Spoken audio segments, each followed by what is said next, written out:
You know, I can't help but think of my old pard Kent Rollins when I do this poem. Uh, this is an old poem that I learned actually from Sonny Hancock. I have no idea who wrote this poem, and Sonny didn't know either. But it's a good old poem, and if there's anybody out there that knows the author, don't hesitate to get on there and let me know. But it's called The Camp Cook, and I always liked this poem.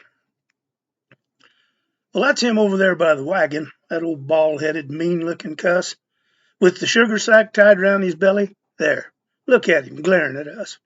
Why, I'll bet in all your rambling you never seen a more poisonous look. I figure someday he'll just swell up and bite his own self. But say, that old booger can cook. He don't spend much time with no outfit. Well, I knowed him once just to rear up and quit when a Circle Bar rep fetched a bottle from town and he didn't get none of it. And he'll quit if you try to hoorah him, 'cause he's cantankerous and touchy as sin. But pard, he'll roll out of bed and he'll fix a hot meal for cowboys late coming in. Oh, they don't make any more like him. He's a cross between angel and skunk. I'd rather be throwed in a Mexican jail than to be around him when he's drunk. But he can sure make them donuts and biscuits. And his blackberry cobbler's a dream. And there ain't nobody else on this sheep stinking range that can match him at handling a team. He ain't got no sweet disposition. Most anything will make him get sore. But I've seen him pull camp with four hame-headed broncs that ain't never wore a harness before, and the hell of it was that he made it. And them broncs wasn't showing much grief. And by the time the boys filed into camp, he's ready with biscuits and beef. Why, from Miles City plumb up to Benton, from Billings to Malda and back, his Marrowgate mulligan, his biscuits and pie, and his son of a bitch in a sack, hey, that's made him a rep with the cowboys. So when the boss made a trip to Chinook and found him there drunk, he just brought him on back, 'cause we dang sure was needing a cook.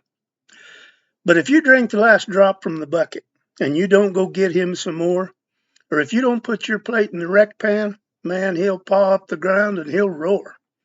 He'll complain if you trip on a guy rope. He'll bitch if the stove wood is damp. There ain't nobody else from the Pecos to here that can match him at setting up camp. He'll just wrap them reins round the brake bar. He'll go to unlashing that stove.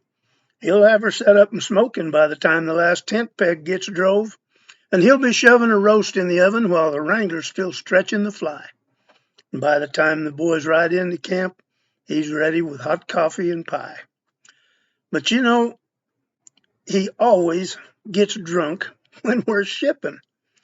And he stays that way, damn his soul. And us boys, we got to rustle grub for ourselves till the wagon's ready to roll. And it's a trick just getting him sober. And I know this much for a fact. He won't sober up and he ain't worth a damn till he's drank all the lemon extract. But pard, he'll move camp when there's mud plumb to the axles. He'll set up his tent in a storm. He'll boil up some coffee and move things around so the boys can come in and get warm. And he ain't never needed a pilot, 'cause he knows this whole range like a book. So he works when he wants, or he'll quit and get drunk. But damn, that old booger can cook. Thanks, Sonny, for teaching me that one. Hope you folks have a good day. God bless. Adios.